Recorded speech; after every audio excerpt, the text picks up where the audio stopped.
Well, we've come to the end of another week, brothers and sisters. I hope it's been a good one for you. As you're opening your Bible to Numbers 27 for today's devotion, I want to remind you and encourage you to be in church Sunday morning.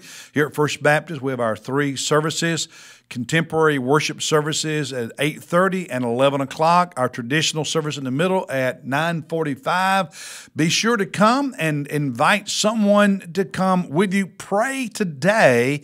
God gives you an opportunity to speak to someone, to invite them, and pray that God will give you the boldness to speak for Jesus and invite them when the opportunity comes. So that's my encouragement to you.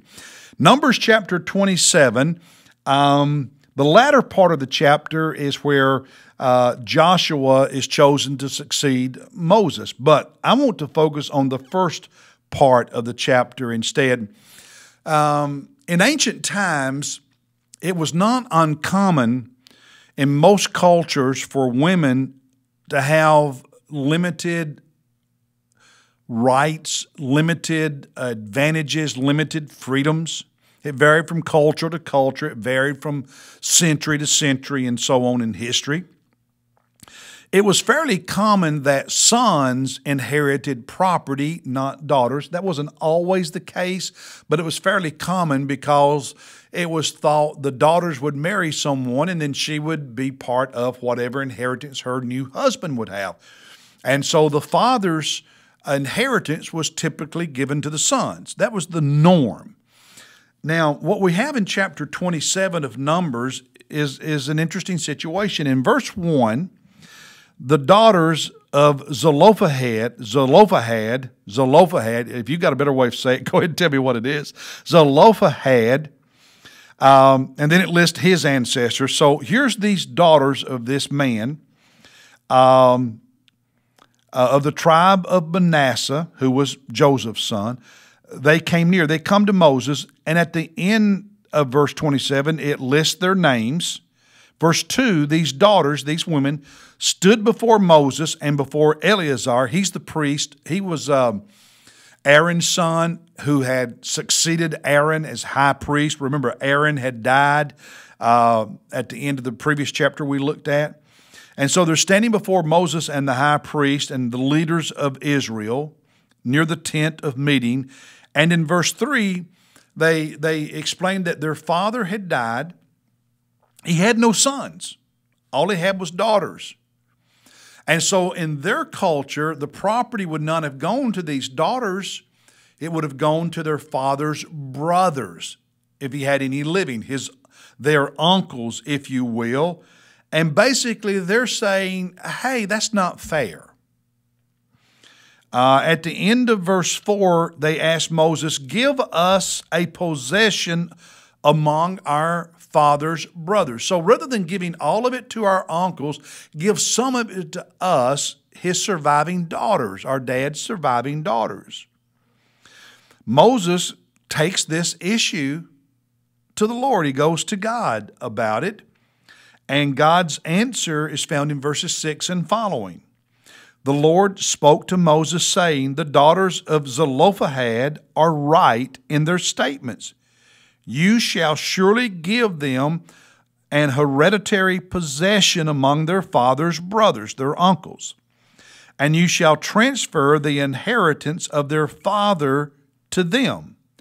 And further, you shall speak to the sons of Israel, saying, if a man dies and has no son, then you shall transfer his inheritance to his daughter.